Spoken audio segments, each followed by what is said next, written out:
sawa sawa, sawa sawa, leta mvua.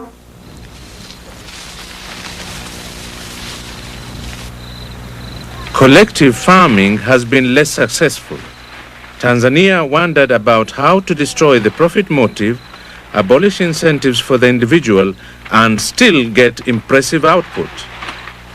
But the cost of the bureaucracy ate into profit, and the party caused hold-ups. The farmers were discouraged.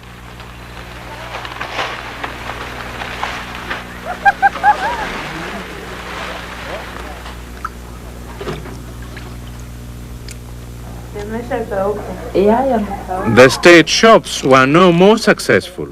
The rations did not always arrive. Not everyone could afford what was available in any case. The whole Ujamaa system was eventually called into question.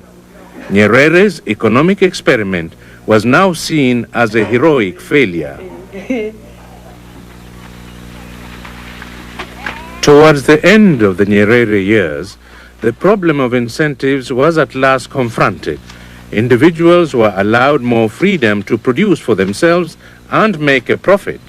They responded with evident enthusiasm.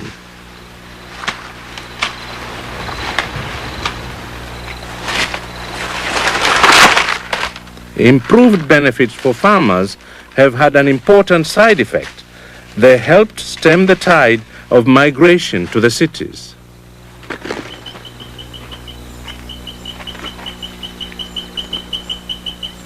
The flight from the land is one of the continent's continuing and major problems, a further reason why we cannot feed ourselves. Even Nigeria, Africa's home of the profit margin, hasn't been able to offer incentives to stem the rural decay. The price for farm products like root crops and grain is still not right. While a few members of the family may still remain, more and more are finding the rewards of farming quite inadequate. A Pied Piper of Africa continues to enchant rural youth away from the farm.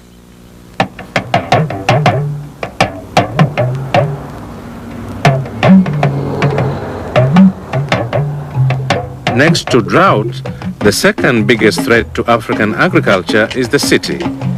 In Western history, cities grew partly in response to industrialization. Not so in Africa.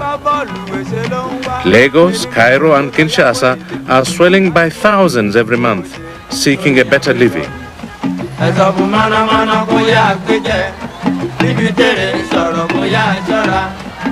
You're still tuned to 88.2 Channel 5. And now we shall bring you comedy with the Jacksons. Well, we're moving on now. We're moving on to the east side. George Orwell's book 1984 talked about Big Brother watching you. There's only one thing worse, and that's you watching Big Brother. We are stuffed with the diet of Western values. The Coca-Colanization of Africa is upon us. Samuel Sholai brought his family to Lagos, where he shares a house with relatives.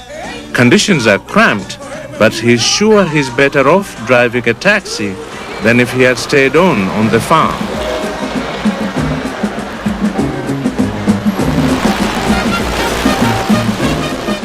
And there are millions worse off than Samuel, making a living in the city in whatever way they can.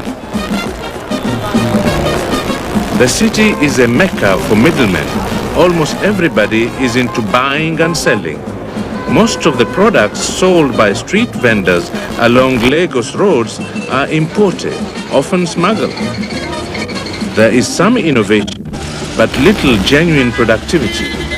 Urbanization without industrialization. How much is the kilo? The nub of the problem. How much is the electric kilo? Huh? 85. 85. 85 naira? 85.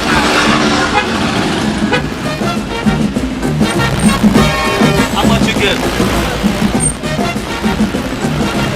No. It's okay. Thank you.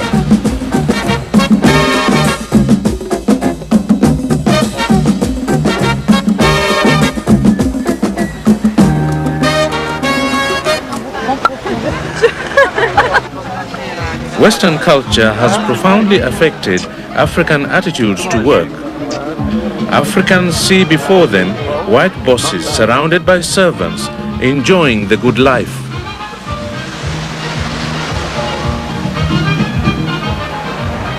They give sermons to blacks about the dignity of labor, but almost no whites launder their own clothes, do their own dishes, polish their own shoes, cook their own food, or even pour out their own wine.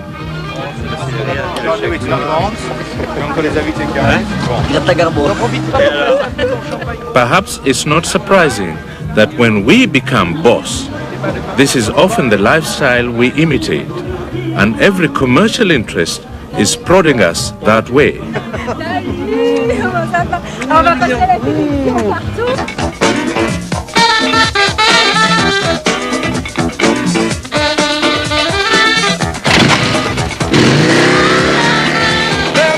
You know that you can share.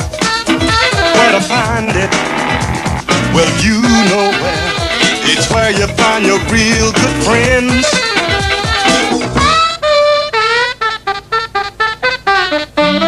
Club Lager beer gives you the taste of the good life. Club Lager beer gives you the taste of the good life.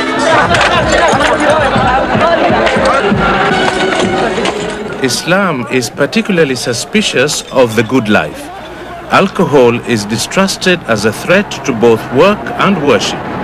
In Sudan, President Nimeri's Islamic government steamrollered beer cans, destroyed breweries, and poured hundreds of gallons of liquor into the Nile.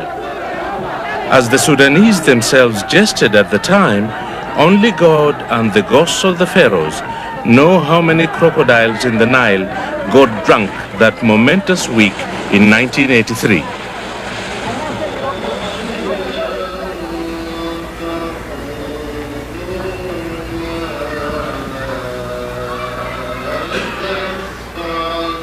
Islam's distrust of drink led on quite early to a more general distrust of the pleasures of consumption. Out of this austere tendency had emerged the discipline of the fast of Ramadan. For 1 month each year, daily devotion includes abstaining from eating, drinking, and physical indulgence of any kind.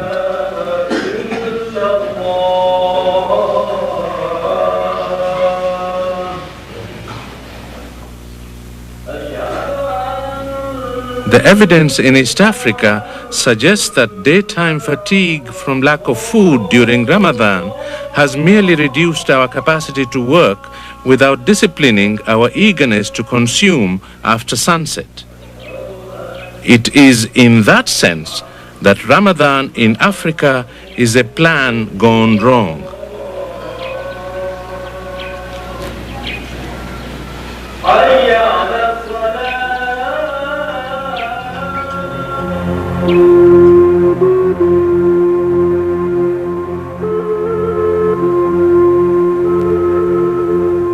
Plans going wrong is part of the wider history of Islam in Africa. Suakin in Sudan was a major center of transit for overland pilgrims to Mecca and a port of call for Red Sea shipping. But when the steamships became too large for this port earlier this century, and when pilgrims started traveling by air, Suakin was caught unprepared. The city had not learnt the lesson of planning. Suakin died because it had not anticipated modernity. Thousands of jobs were lost and people left. It was another African exodus.